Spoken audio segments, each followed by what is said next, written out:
Good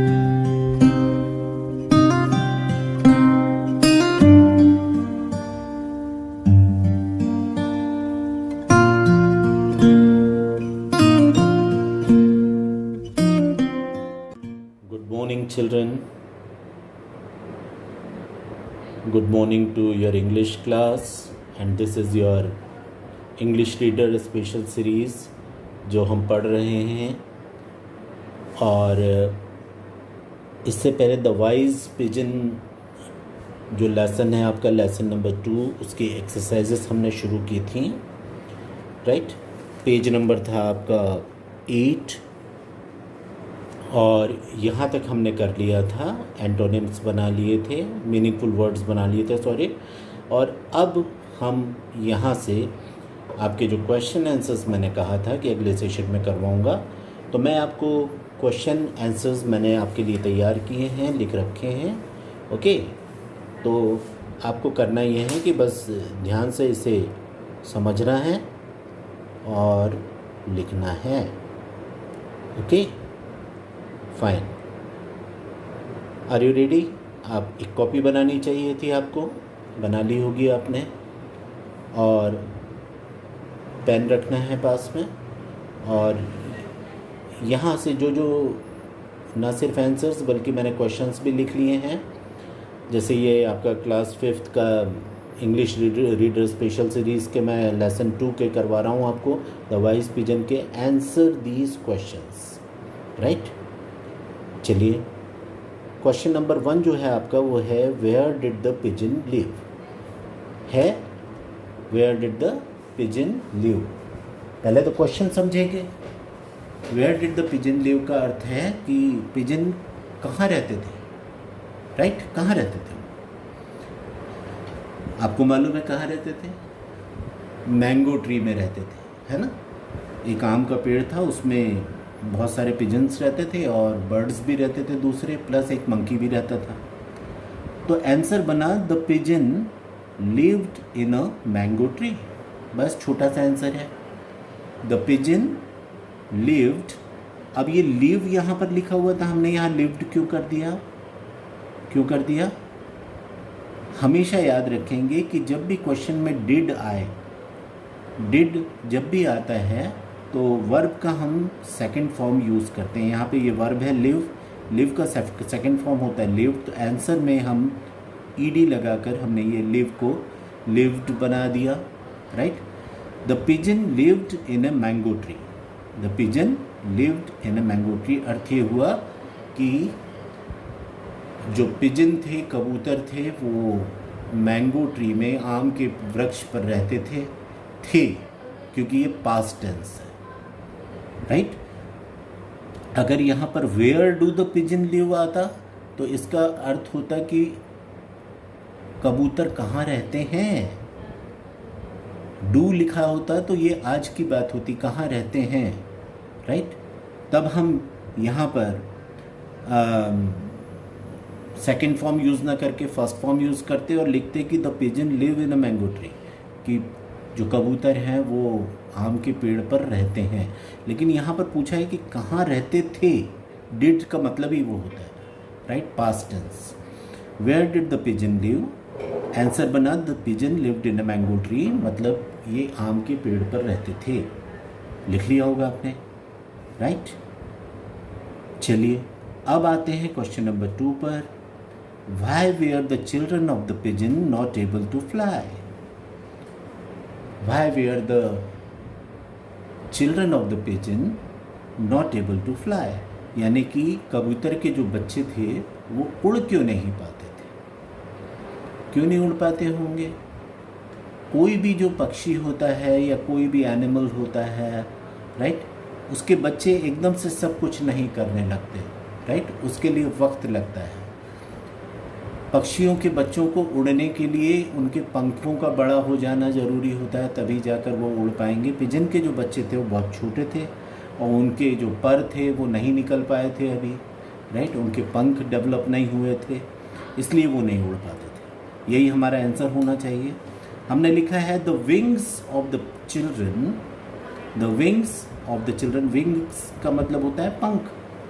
the wings of the children had not grown, the wings of the children had not grown, यानी कि वो विकसित नहीं हुए थे उसके पंख, so they were not able to fly, so they were not able to fly, इसीलिए वो जो कबूतर के बच्चे थे वो नहीं उड़ पाते थे। राइट, सिंपल आंसर है।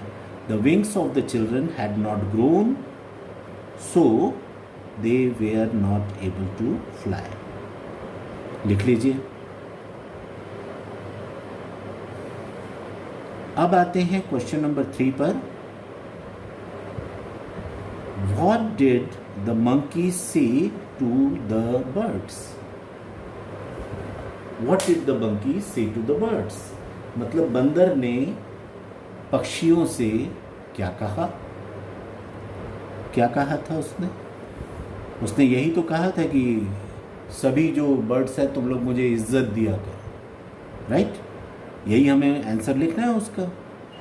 तो what did the pigeon what did the monkey say to the birds, उसका आंसर बनेगा the monkey asked the birds, the monkey asked the birds to pay him regards. To pay him regards मतलब उसे इज्जत दिया करो, ये उसने कहा। Right, the monkey asked the birds to pay him regards. बंदर ने पक्षियों से कहा कि वो पक्षियों से इज्जत दिया करें। वो अपने आप को उन सबसे ज़्यादा ताकतवर समझता था और वो चाहता था कि इसीलिए सब लोग उसकी इज्जत करें। लेकिन आपने इस लेसन से पढ़ा है कि सिर्फ ताकत होने से कुछ नहीं होता, उससे इज्जत नहीं मिलती। इज्जत मिलती है दूसरों के साथ अच्छा व्यवहार रखने से। राइट, अब अगला क्वेश्चन आता है, question number 4। What did the pigeon do?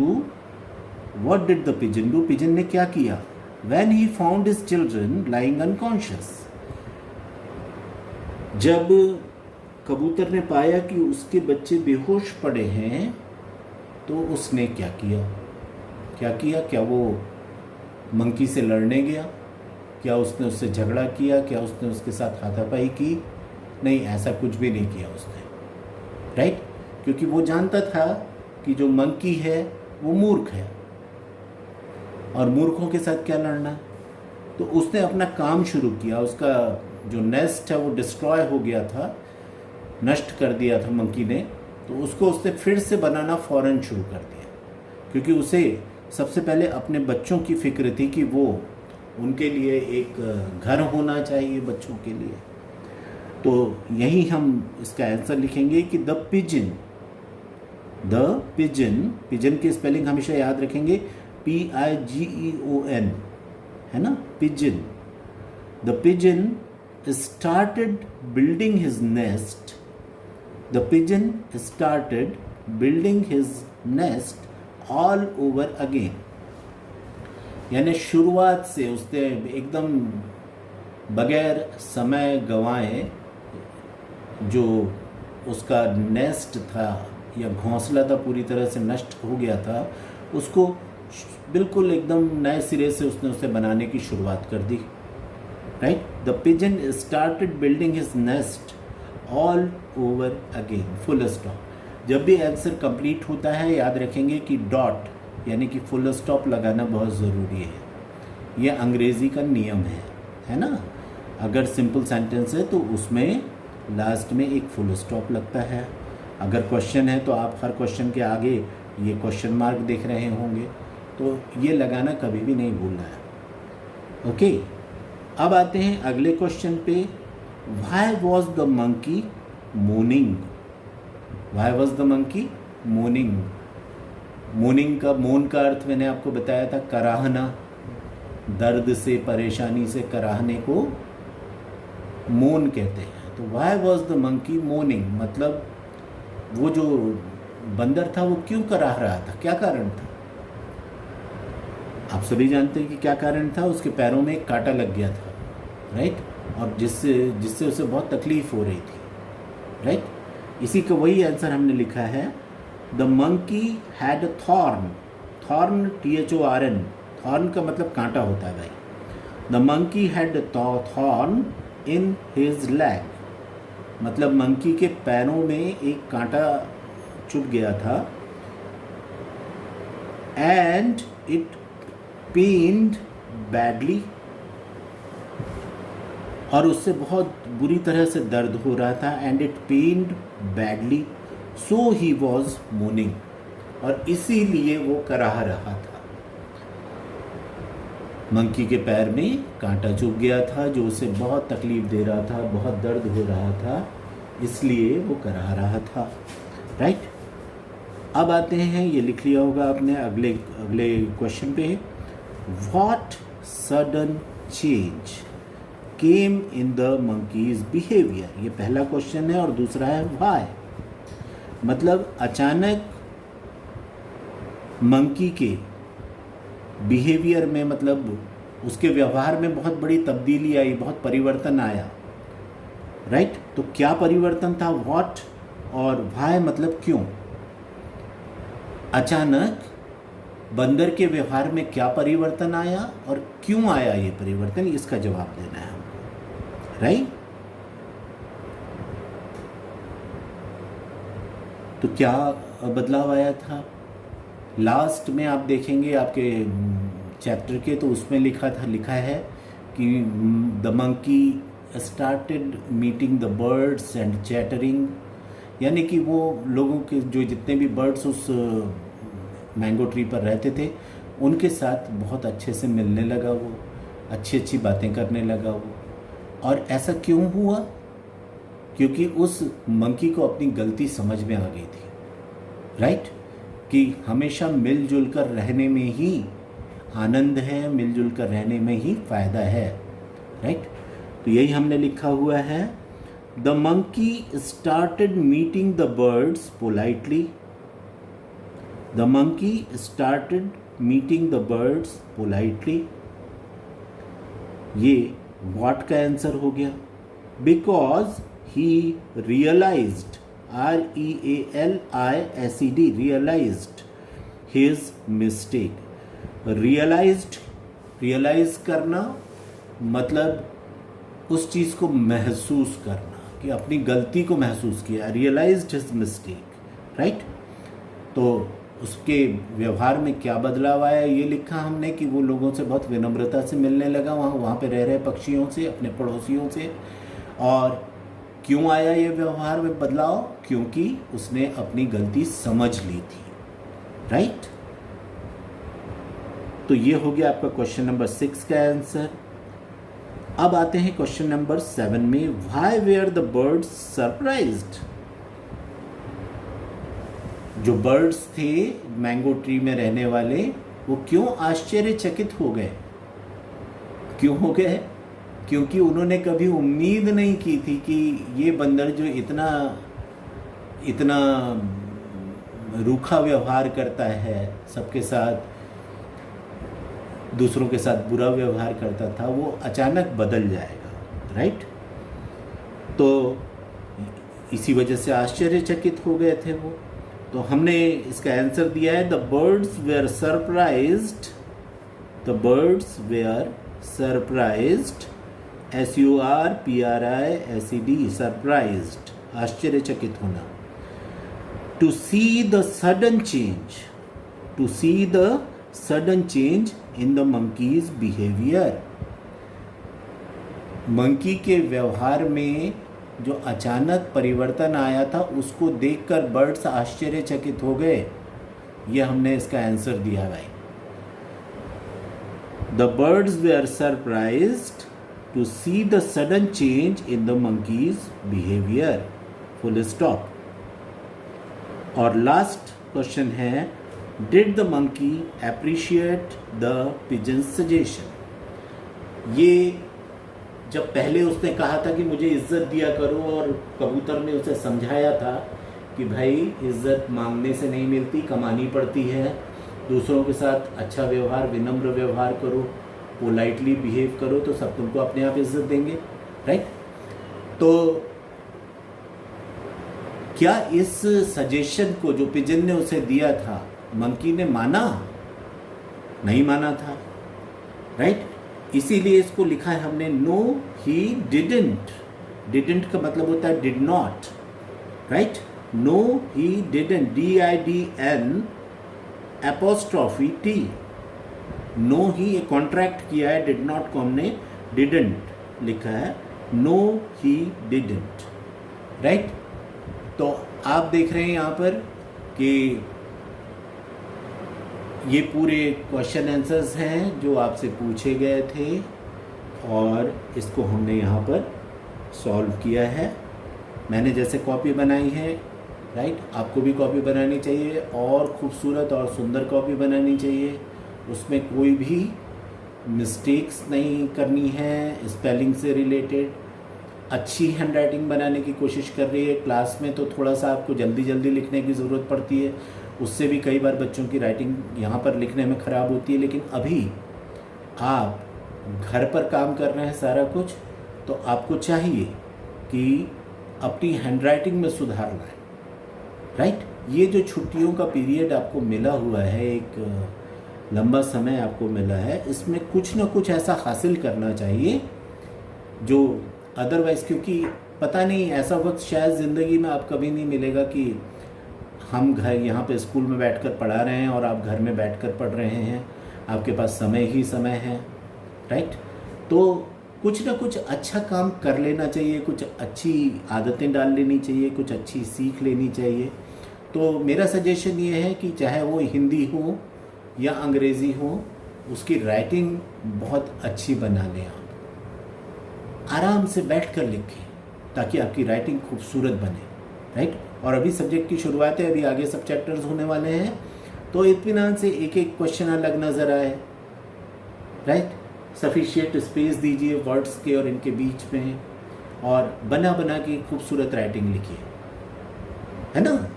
तो ये मैंने क्वेश्चन आंसर आपको करवा दिए, मेरे ख्याल से सबने लिख लिए होंगे।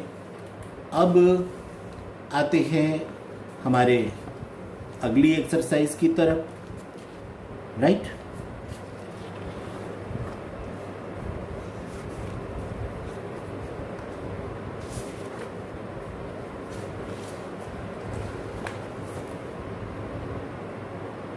यहाँ पर आप देखेंगे arrange the following statements in the appropriate order as they occur in the lesson. मतलब यहाँ पे बहुत सारे सेंटेंसेस, 7 सेंटेंसेस दिए हैं। इसमें आपको ये पहचानना है कि जो आपने लेसन पढ़ा है तो इसमें पहले कौन सी चीज़ हुई। जैसे द मंकी वॉज मोर्निंग, तो क्या चैप्टर की शुरुआत में ये मंकी करा रहा था क्या? नहीं, ये तो काफ़ी बाद में आया था। जैसे on the mango tree a monkey named Kalu was also living, ये भी था क्या? तो यहाँ पर मैंने आप देखेंगे कि पहले कौन सा स्टेटमेंट आना चाहिए। अगर स्टोरी को आप क्रम से अगर आप लिखना शुरू करेंगे, ये जो मैंने ये सब कुछ लिखा हुआ है, तो आपके इस लेसन की समरी तैयार हो जाएगी, सारांश तैयार हो जाएगा। तो पहला जो आएगा ये नंबर 3 है, there lived pigeon on a mango tree, ये सबसे पहले आएगा, राइट। दूसरा आएगा on the same mango tree a monkey named Kalu was also living, इसीलिए इसको नंबर 1 मैंने इसके आगे लिखा है। इसके बाद नंबर 2 आएगा, नंबर 2 के बाद नंबर 3 आएगा, the monkey said you should pay me regards, right. इसके बाद आएगा number 4, the pigeon found his nest destroyed, right. Number 5 पे आएगा the monkey was mourning, right. Number 6 में आएगा लास्ट वाला, the monkey was moved by the concern expressed by the pigeon. And number 7 में आएगा all the birds were surprised to see the sudden change, right. तो पहले क्या हुआ कि there lived a pigeon on a mango tree, वहाँ पर एक मैंगो ट्री पर पिजन रहता था, उसी पेड़ पर एक बंदर भी रहता था, उसका नाम था कालू। एक बार कालू ने कहा सभी से कि मुझे इज्जत दिया करो, राइट। जब कबूतर ने मना किया तो जब घर लौटा वो दूसरे दिन शाम को, तो उसने पाया the pigeon found his nest destroyed, कि उसका घोंसला उजाड़ दिया गया है। इसके बाद उसने अपना घोंसला वगैरह बनाया। फिर एक दिन देखा उसने कि the monkey was mourning, monkey कराह रहा है, तो फिर जाके उसने उसकी मदद की। The monkey was moved by the concern express bye the pigeon, और इतना उसने कालू ने यानी कि उस बंदर ने पिजन के साथ बुरा किया था, फिर भी उसने उसके साथ अच्छा व्यवहार किया, उसकी तकलीफ़ में उसका साथ दिया। तो इसको देखकर जो बंदर था वो बड़ा प्रभावित हुआ और शर्मिंदा भी हुआ। इसके बाद वो बदल गया और all the birds were surprise to see the sudden change, और उसके बदले हुए व्यवहार को देखकर सारे जो बर्ड्स थे उन्हें बड़ा आश्चर्य हुआ। राइट, तो ये थे आपके क्वेश्चन आंसर, और इसके बाद बी एक्सरसाइज पेज नंबर 9 की। आज के लिए हम इतना ही करेंगे, इसके बाद की एक्सरसाइज अगले सेशन में, अगले पीरियड में। Thank you all for being with me. I wish you all the best. बहुत अच्छा कीजिए आप लोग। Right, thank you all.